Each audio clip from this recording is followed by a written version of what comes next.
की मांग इस सप्ताह की मुझे सबसे ज्यादा दुखी या सबसे ज्यादा पीड़ा पहुंचाने वाली खबर है ये। देखो लद्दाख में जो भी हुआ उन सारे घटनाक्रम में सोनम वांगचुक जैसे पर्यावरणवादी पर नेशनल सिक्योरिटी एक्ट लगा देना पूरी तरह से भारत में लोकतंत्र के लिए खतरा उत्पन्न करना, अभिव्यक्ति की स्वतंत्रता को छीनना जैसा है। आपको मैं बता दूं कि सोनम वांगचुक ने जो भारत के लिए किया है शायद हम में से कोई भी व्यक्ति उतना नहीं कर सकता है।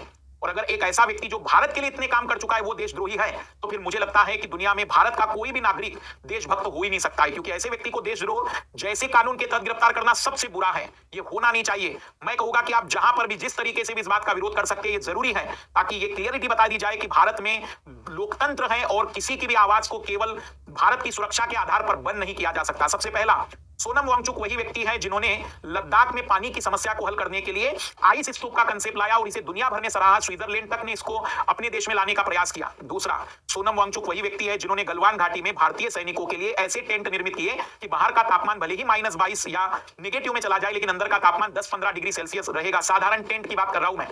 सोनम वांगचुक वही है जिन्होंने एक सेक्मोल स्कूल बनाया, 3 इडियट जिन पर आधारित है। 400 से ज्यादा पेटेंट है इस व्यक्ति के नाम पर। रमन मैग्सेसे अवार्ड ही नहीं, कई सारे पुरस्कार हैं। क्या आप भारत के एक ऐसे नागरिक को गिरफ्तार करके सच में युवाओं के मन में अशांति और नाराजगी नहीं उत्पन्न कर रहे हैं?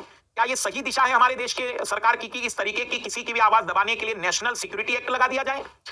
सोनम वांगचुक वही व्यक्ति हैं जिन्होंने सेक्मोल स्कूल बनाया, और सेक्मोल स्कूल मैंने अपनी आंखों से देखा है। मैंने अपनी जिंदगी में ऐसा विद्यालय नहीं देखा, सच बता रहा हूं। अद्भुत विद्यालय है, स्वतः चलने वाला विद्यालय है, और उस विद्यालय में प्रवेश उन बच्चों को मिलता है जो सामान्य परीक्षाओं में फेल हो जाते हैं। मतलब जो 10वीं 12वीं में फेल बच्चे होते हैं उनको कोई भी अच्छी रैंक वाले या अच्छे इंटेलिजेंट बच्चों को आईएएस बना सकता है, लेकिन फेल बच्चों को इस समाज में, इस तंत्र में खड़े करने का काम अगर किसी ने किया है तो सोनम वांगचुक ने किया है।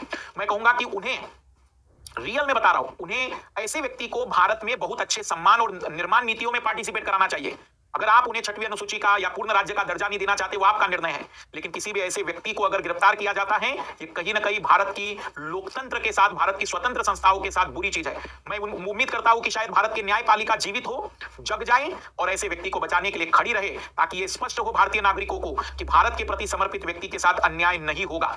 क्योंकि अगर ऐसे व्यक्ति को भी हम गिरफ्तार करेंगे और इसी तरीके की देशभक्ति और इसी प्रकार की अंधभक्ति हम दर्शाने लग जाते हैं, तो समझ जाइएगा कि भारत एक संकट पर खड़ा हो चुका है और देश में संकट आ चुका है। ये बहुत दयनीय और बुरी स्थिति कहूंगा मैं भारत के लिए।